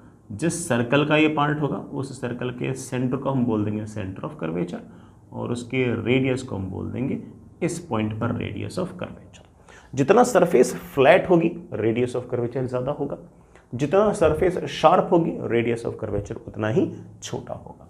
तो सरफेस जितनी ज़्यादा फ्लैट रेडियस ऑफ कर्वेचर उतना ही ज़्यादा, सरफेस जितनी ज़्यादा शार्प रेडियस ऑफ कर्वेचर उतना ही कम। ठीक है बच्चों, रेडियस ऑफ कर्वेचर में सबसे इंपॉर्टेंट चीज बड़ा उसका फॉर्मूला है, मैं डायरेक्ट लिख रहा हूं। फॉर्मूला सिंपल सा है कि रेडियस ऑफ कर्वेचर इज, जो भी आपकी स्पीड है उसका स्क्वायर, जो भी आपकी वेलोसिटी है उसके मैग्नीट्यूड का स्क्वायर। वेलोसिटी का कोई कंपोनेंट नहीं लेना, divided by A perpendicular. A perpendicular मतलब एक्सेलरेशन का वो कंपोनेंट जो वेलोसिटी के परपेंडिकुलर है। Let me repeat it, radius of curvature is simply, जो भी आपकी स्पीड है मेरे प्यारे वाले बच्चों उसका स्क्वायर डिवाइडेड बाय परपेंडिकुलर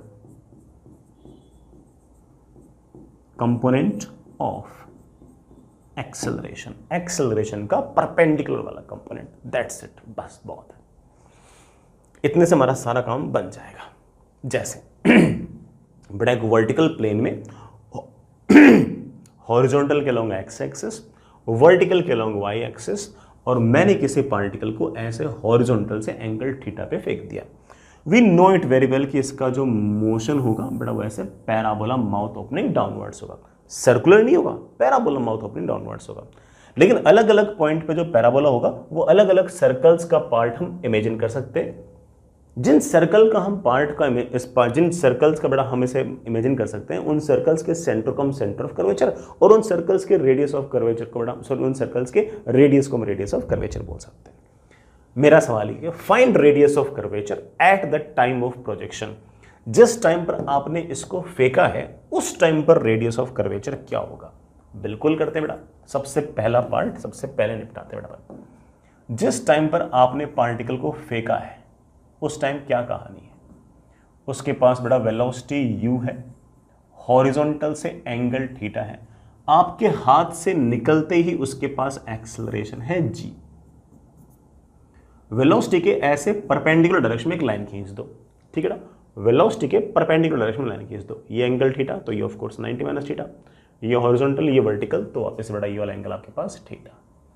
इस g के दो कंपोनेंट आएंगे, ये वाला आएगा g cos थीटा, ये है वेलोसिटी के परपेंडिकुलर डायरेक्शन में जो आपका एक्सेलरेशन है वो, और एक आएगा बड़ा g sin थीटा, ये एक्सेलरेशन का वो कंपोनेंट है जो वेलोसिटी के तरफ है। तुम जानते हो कि इसकी जिम्मेदारी है स्पीड चेंज करना, बल्कि आप इसे नाम दे सकते हो कि सर ये टेंजेंशियल एक्सेलरेशन है और ये स्पीड चेंज करने की जिम्मेदारी रखता है, ठीक है। और ये इस इंस्टेंट पर स्पीड को बढ़ा रहा है घटा रहा है, ऑफ कोर्स घटा रहा है क्योंकि ये वेलोसिटी के अपोजिट है। ये जो परपेंडिकुलर डायरेक्शन में एक्सेलरेशन है ये इसे घुमाने की कोशिश कर रहा है। हालांकि मैं जानता हूं कि बेटा पार्टिकल का जो मोशन है वो पैराबोला है, लेकिन उस पैराबोला को मैं किसी न किसी सर्कल का पार्ट मान सकता हूं। जिस सर्कल का मैं पार्ट मान सकता हूं उसका जो सेंटर है बेटा वो यहां कहीं आएगा, और ये इसका radius of curvature. Sir radius of curvature का कोई फॉर्मूला है क्या? यस बेटा बिल्कुल है। रेडियस ऑफ कर्वेचर का फॉर्मूला है कि जो भी आपकी स्पीड है उसका स्क्वायर, वेलोसिटी कंपोनेंट नहीं लेंगे अपन, डिवाइड बाई एक्सेलरेशन। एक्सेलरेशन नहीं बेटा, एक्सेलरेशन का सिर्फ वो कंपोनेंट जो वेलोसिटी के परपेंडिकुलर हो, जो वेलोसिटी के परपेंडिकुलर डायरेक्शन में कंपोनेंट है बेटा, that is g cos theta. Just फेंकते ही ये आ गया आपका रेडियस ऑफ कर्वेचर। समझ गए बेटा। अगला सवाल, find radius of curvature when ball is at the highest point. जब बॉल सबसे ऊपर है उस टाइम पर रेडियस ऑफ कर्वेचर क्या होगा? पता नहीं मेरे बच्चों को याद है या नहीं है। हाईएस्ट पॉइंट पर हॉरिजॉन्टल डायरेक्शन में ही वेलोसिटी रहेगी, और उस वेलोसिटी की जो वैल्यू होगी बड़ा वो कितनी होगी? u cos theta. Vertical direction में वेलोसिटी आपकी 0 हो जाएगी। तो चलो बड़ा दूसरा वाला पार्ट करता हूं। जब आपका पार्टिकल सबसे ऊपर पहुंच जाएगा उसके पास जो स्पीड है वो सिर्फ और सिर्फ u cos थीटा बची है।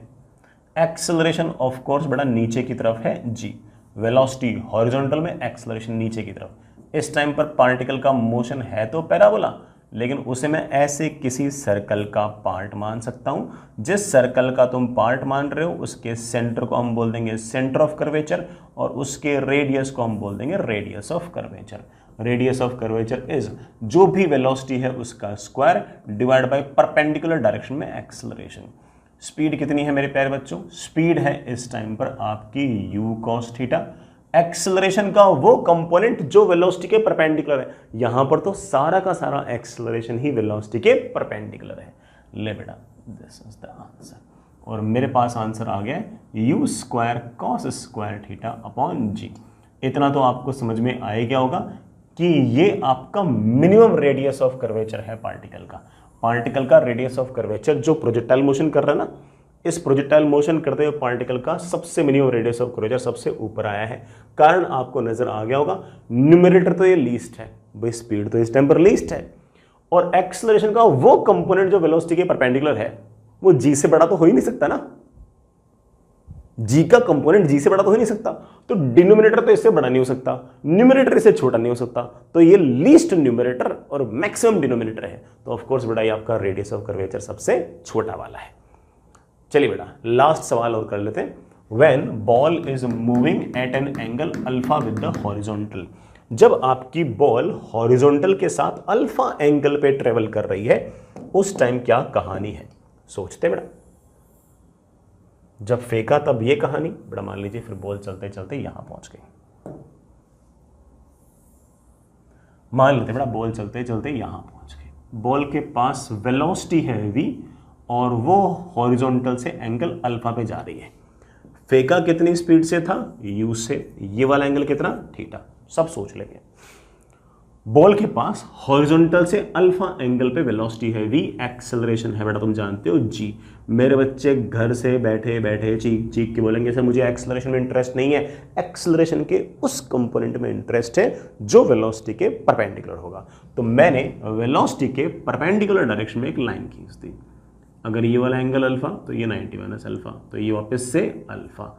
इस g के दो कंपोनेंट आएंगे, अल्फा की तरफ वाला कंपोनेंट होता है g cos अल्फा, इसके परपेंडिकुलर डायरेक्शन वाला होता है g sin अल्फा।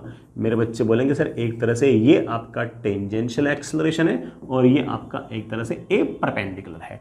ये एक्सेलरेशन वेलोसिटी को घटाने के लिए जिम्मेदार है और ये वाला एक्सेलरेशन इसको रोटेट करने के लिए जिम्मेदार है। अगर कोई मुझसे पूछेगा कि सर रेडियस ऑफ कर्वेचर क्या होगा, तो बोलूंगा कि इस इंस्टेंट पर आपके पास जो भी स्पीड है उसका स्क्वायर डिवाइडेड बाय एक्सेलरेशन, नहीं एक्सेलरेशन नहीं, एक्सेलरेशन का वो कंपोनेंट जो वेलोसिटी के परपेंडिकुलर हो, वो बेटा कितना है g cos अल्फा। मेरे बच्चे बोलेंगे सर आंसर आप ऐसे छोड़ नहीं सकते, सवाल में v दिया थोड़ी आपको, सवाल में तो u दिया है, थीटा दिया है, अल्फा दिया है, g कॉन्स्टेंट है इसलिए g आ जाएगा, लेकिन v थोड़ी आ जाएगा। तो चलो एक काम करते हैं, v को उड़ाते हैं। v को उड़ाने का एक जुगाड़ है बेटा, मैं आपको प्रोजेक्टाइल मोशन में ही सिखा चुका हूं वाली बात। हॉरिजॉन्टल डायरेक्शन में वेलोसिटी चेंज नहीं होगी। हॉरिजॉन्टल डायरेक्शन में शुरुआत में वेलोसिटी थी u cos थीटा, अब वेलोसिटी है मेरे प्यारे बच्चों v cos अल्फा। तो मैं v को बड़े आराम से लिख सकता हूं, क्या लिख सकता हूं, u cos theta upon cos alpha.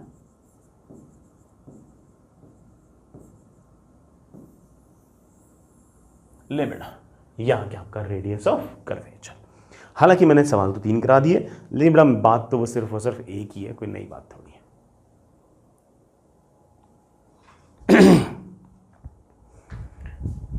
ठीक है बच्चों, आगे चलते हैं ना।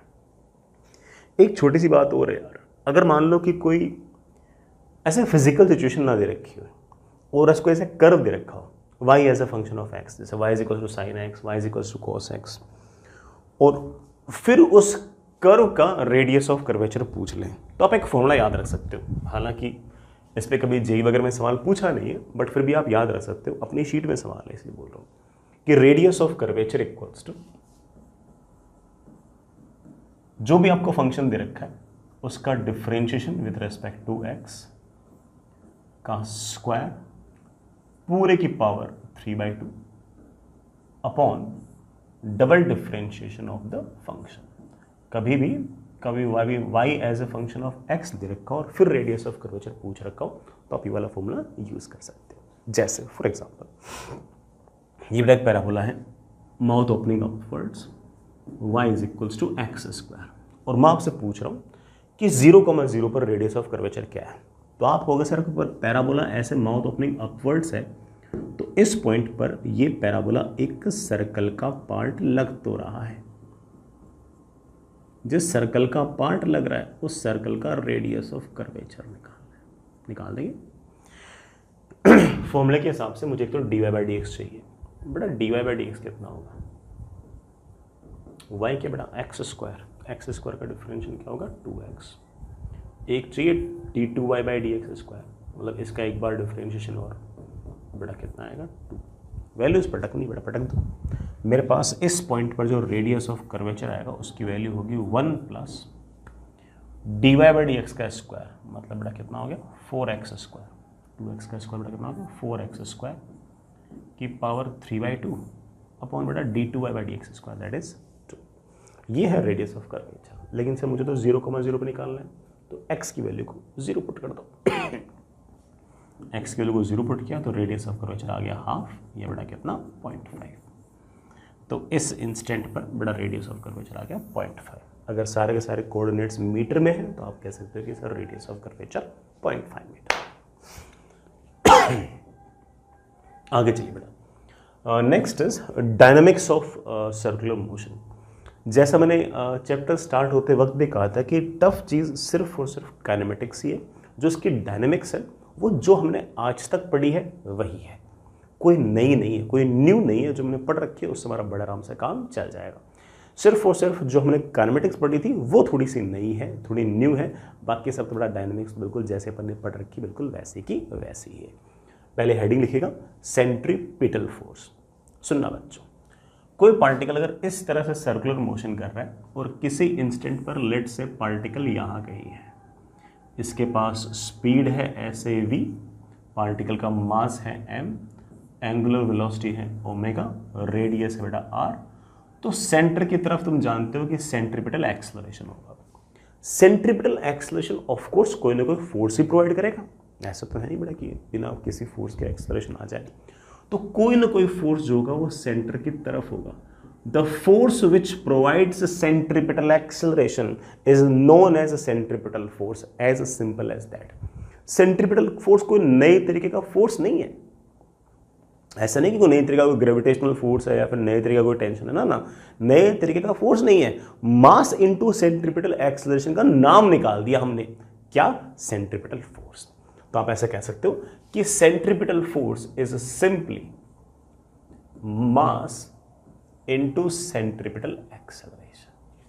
सेंट्रीपिटल एक्सेलरेशन बड़ा वेक्टर फॉर्म में हो सकता है कि मेरे कई बच्चों को याद भी हो, that is omega cross v। Scalar form में आप कह सकते हो कि centripetal force is simply mass into centripetal acceleration. Centripetal acceleration की बड़ा फॉर्मूला क्या क्या है? ओमेगा स्क्वायर इनटू r या फिर बड़ा v स्क्वायर अपॉन r। ये बड़ा सेंट्रीपिटल फोर्स। सेंट्रीपिटल फोर्स हमेशा वेलोसिटी के परपेंडिकुलर डायरेक्शन में रहेगा, हमेशा सेंटर की तरफ होगा। सेंट्रीपिटल एक्सेलरेशन अगर सेंटर की तरफ, तो सेंट्रीपिटल फोर्स हमेशा सेंटर की तरफ। मैं अगर आपसे पूछ लूं कि इस सेंट्रीपिटल फोर्स का पावर क्या होगा, तो आप बोलोगे सर पावर तो होता है फोर्स डॉट वेलोसिटी, लेकिन यहां पर तो फोर्स और वेलोसिटी दोनों के बीच में एंगल 90 डिग्री रहेगा, तो उनका डॉट प्रोडक्ट आएगा 0। इसका मतलब सेंट्रीपिटल फोर्स का पावर नहीं होगा, इसका मतलब सेंट्रीपिटल फोर्स किसी प्रकार का वर्क नहीं करेगा, किसी प्रकार का वर्क नहीं करेगा। इसका मतलब वो कभी भी काइनेटिक एनर्जी को चेंज नहीं करेगा, वो कभी काइनेटिक एनर्जी को चेंज नहीं करेगा। इस बात का मतलब है कि ये कभी स्पीड को चेंज नहीं करेगा। अरे भाई सेंट्रीपिटल फोर्स स्पीड को चेंज नहीं करेगा, ये वाली बात तुम्हें शुरुआत से पता थी, क्योंकि सेंट्रीपिटल फोर्स क्या प्रोवाइड करा रहा है? Centripetal acceleration. सेंट्रीपिटल एक्सेलरेशन तो हमेशा वेलोसिटी के परपेंडिकुलर होता है, वो कभी भी वेलोसिटी के मैग्नीट्यूड को चेंज नहीं करता, वो सिर्फ और सिर्फ डायरेक्शन को ही चेंज करता है। तो आप ऐसा कह सकते हो कि सेंट्रीपिटल फोर्स इज ओनली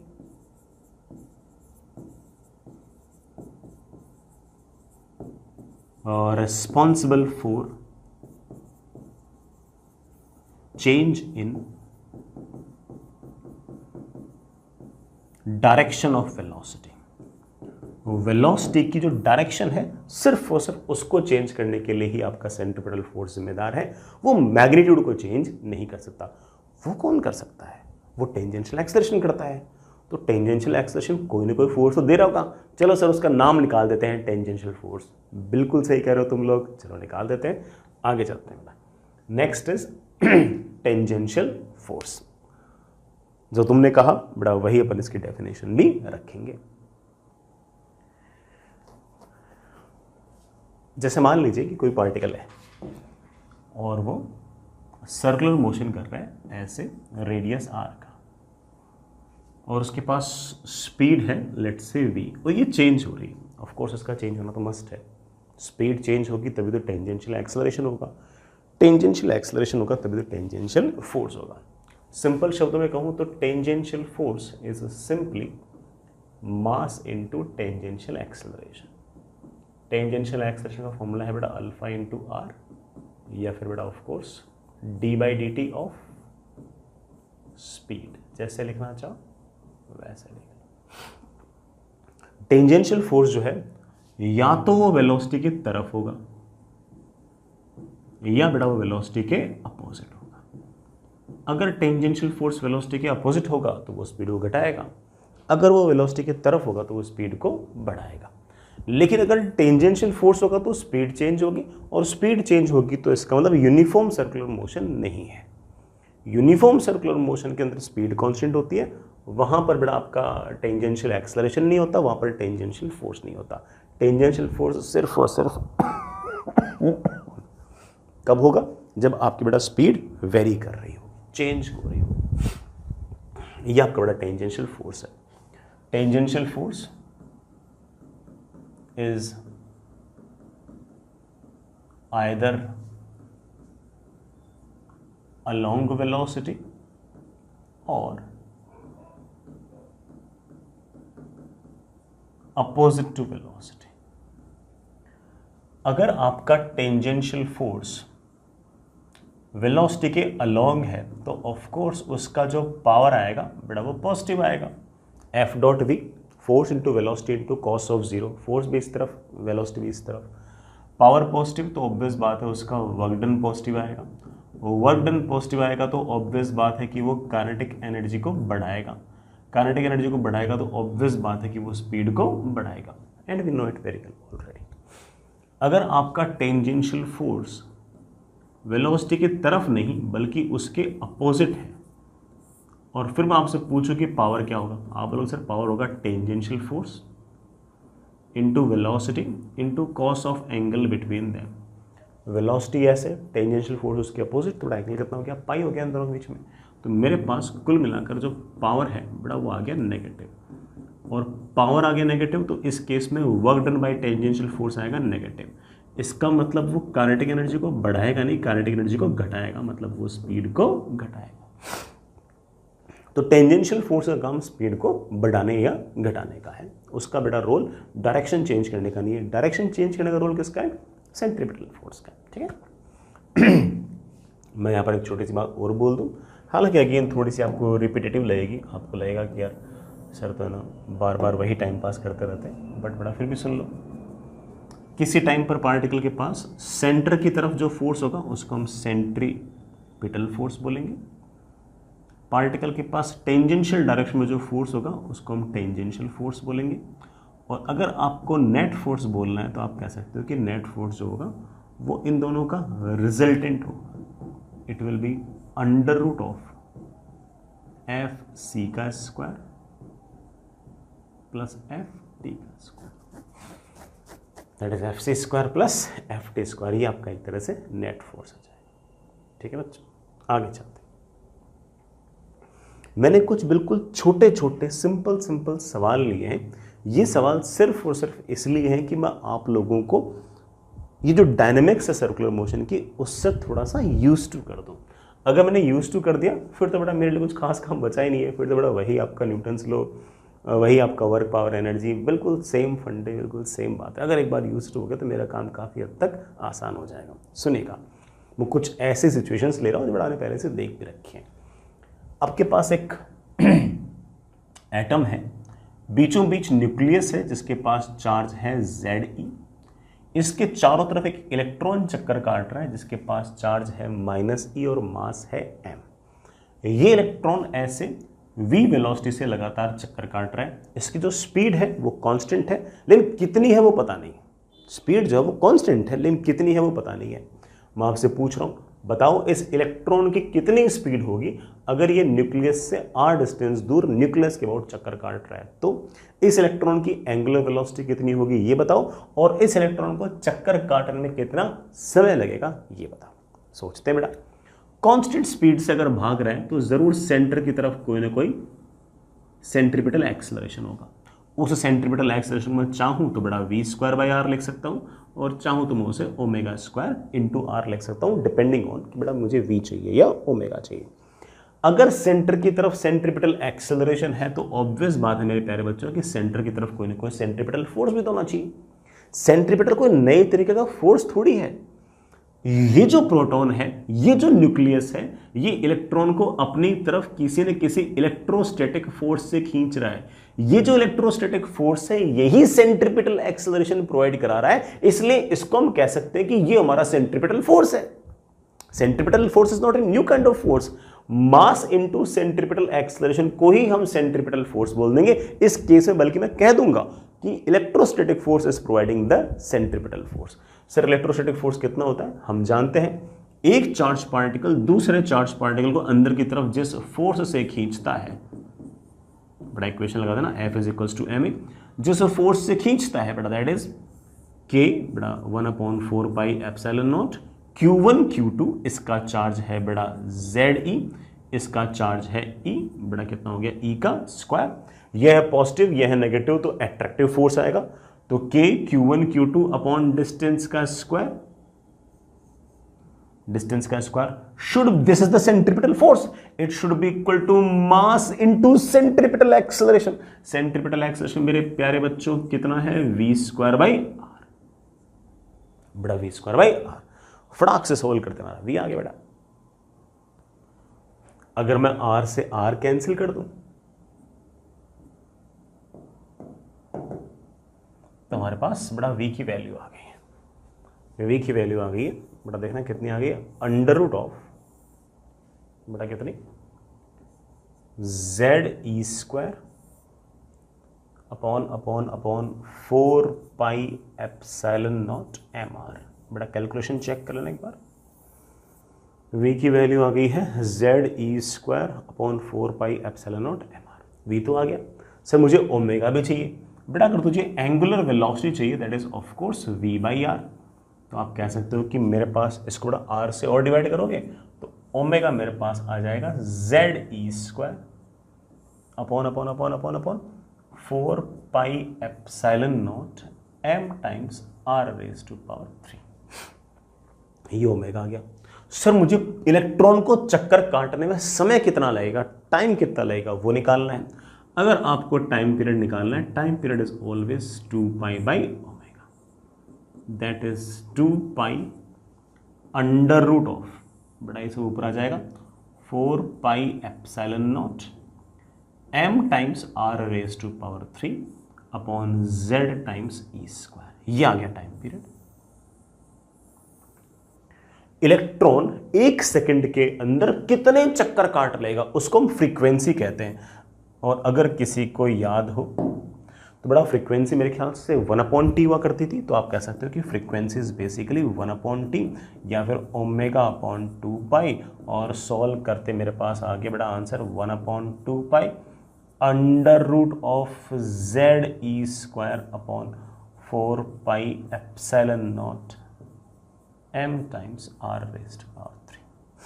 ये इलेक्ट्रॉन ने चक्कर काट ली है, उनकी संख्या है 1 सेकंड के अंदर जितने चक्कर काटे हैं उसे हम क्या बोलते हैं, फ्रीक्वेंसी। आई होप समझ गए। सबसे इंपॉर्टेंट चीज ये थी कि centripetal force is a not new kind of force, mass into centripetal acceleration को सेंट्रीपिटल फोर्स प्रोवाइड बोलते हैं। और ये सेंट्रीपिटल फोर्स इस बार किसने प्रोवाइड कराया, इस बार प्रोवाइड कराया किसने किसने किसने, क्या नाम था इसका, इलेक्ट्रोस्टैटिक फोर्स। आगे चलते हैं बेटा, नेक्स्ट इज ऐसा ही एक सवाल और बड़ा, मान लीजिए कि बीचों बीच अर्थ है जिसे हमें बड़ा रेस्ट भी मानना है, इससे r डिस्टेंस दूर एक सैटेलाइट है जो ग्रेविटेशनल फोर्स के कारण अर्थ को सेंटर मानते हुए ऐसे लगातार कांस्टेंट स्पीड से चक्कर काट रहा है। मैं फिर से बोल दूं बेटा, कांस्टेंट स्पीड से चक्कर काट रहा है, उसकी स्पीड कांस्टेंट है।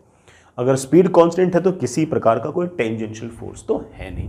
मेरा सवाल ये है कि सर्कुलर मोशन के लिए इसकी स्पीड कितनी होनी चाहिए। सैटेलाइट का मास स्मॉल m और अर्थ का मास कैपिटल M। मैं जानता हूं कि अगर ये v स्पीड से अगर चक्कर काट रहे हैं तो भले इसकी स्पीड कांस्टेंट हो, टेंजेंशियल एक्सेलरेशन ना हो, लेकिन पक्की बात है कि सेंटर की तरफ सेंट्रीपिटल एक्सेलरेशन तो होगा ही होगा। सेंट्रीपिटल एक्सेलरेशन मेरे प्यारे वाले बच्चों कितना होगा, v square by R. R बड़ा ऑफ कोर्स वो रेडियस जिसमें वो घूम रहा है।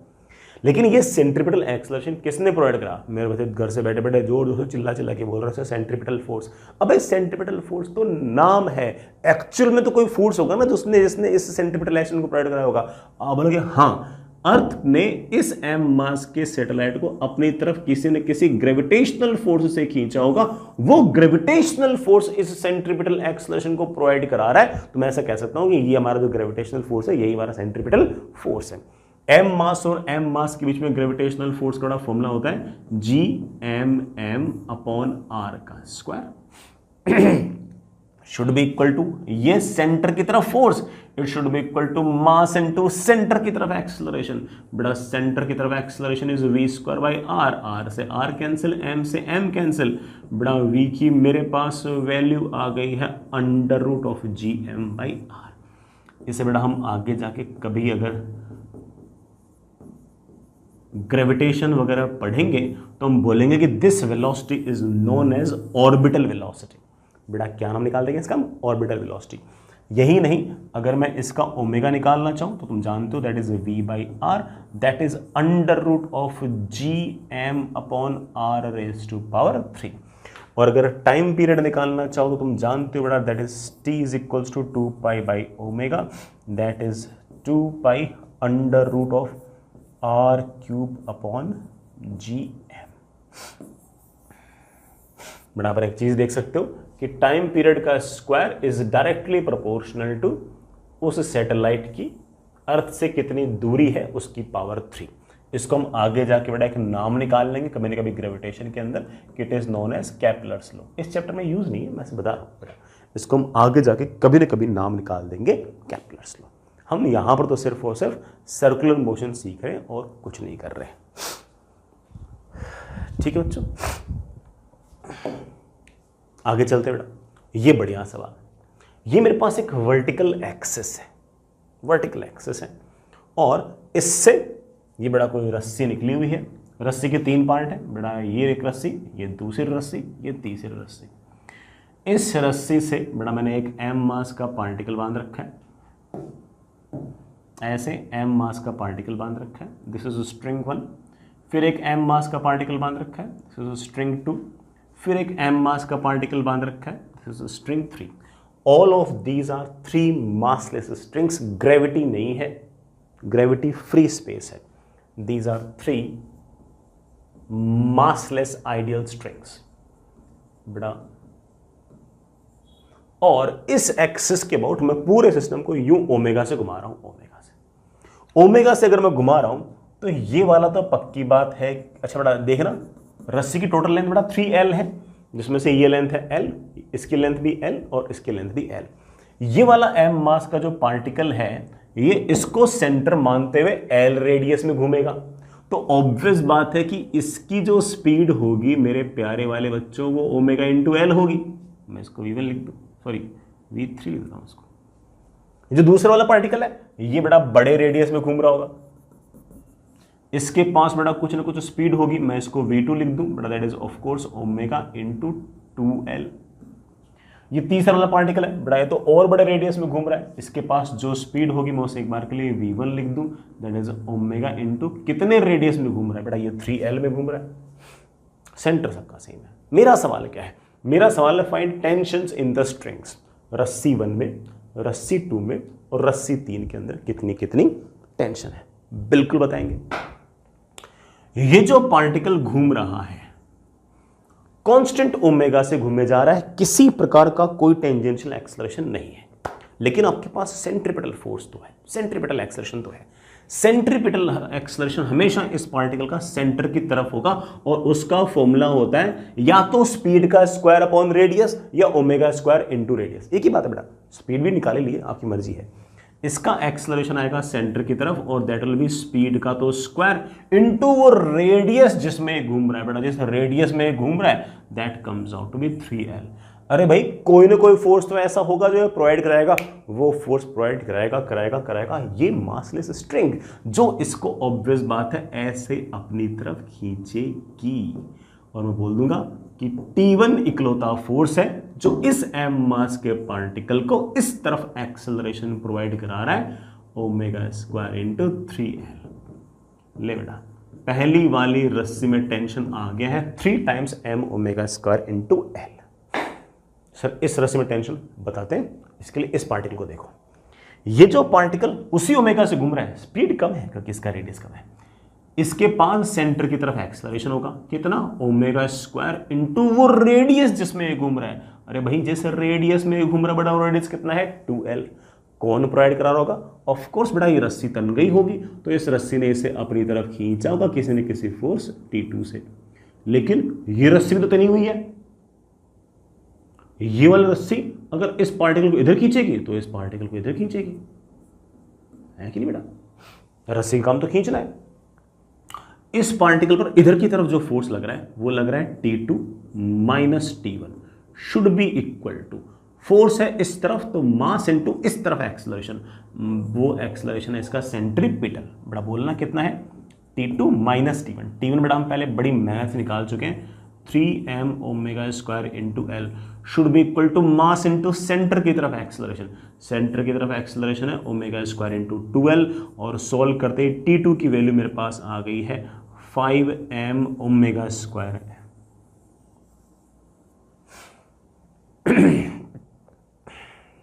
T2 आ गई है 5m ओमेगा। इस रस्सी के अंदर टेंशन है 5m ओमेगा स्क्वायर है। सर इसमें और निकाल दें? बिल्कुल निकाल देंगे। ये m मास का पार्टिकल सर्कल में घूम रहा है रेडियस l में, तो सेंटर की तरफ एक्सेलरेशन होगा ओमेगा का स्क्वायर इंटू रेडियस। सेंटर की तरफ एक्सेलरेशन तो सेंटर की तरफ फोर्स तो होना चाहिए। सेंटर की तरफ फोर्स कौन होगा? रस्सी खींचेगी ऐसे किसी न किसी फोर्स T3 से।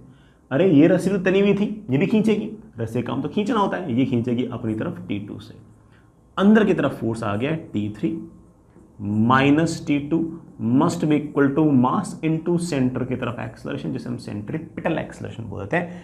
T3 माइनस T2, T2 मेरे पास है 5m omega square into L, that should be equal to mass into centre की तरफ एक्सेलरेशन, वो है ओमेगा स्क्वायर इंटू जिस रेडियस में घूम रहा है। और T3 की मेरे पास वैल्यू आ गई है प्यारे वाले बालकों, बड़ा कितनी आ गई है? 6m omega square into L. ये आ गई है मेरे प्यारे बच्चों आपके पास टेंशन। ठीक है बच्चों,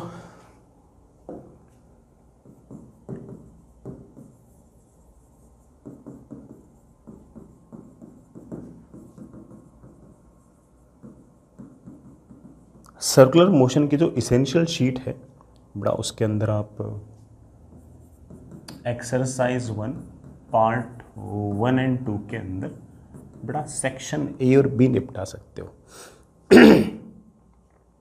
ए बी एंड डी, बड़ा ए बी और डी ये 3 सेक्शन कर सकते हो, बाकी बड़ा बाद में कर लेंगे। सी नहीं करना।